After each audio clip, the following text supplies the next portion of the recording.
সোহাগে আদরে বাঁধা পড়ে আমি ভালোবেসে যাই।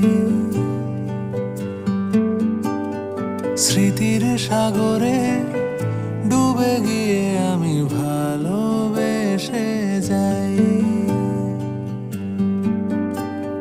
ভ্রমণের শেষে ফিরে এসো তুমি আগের মতো।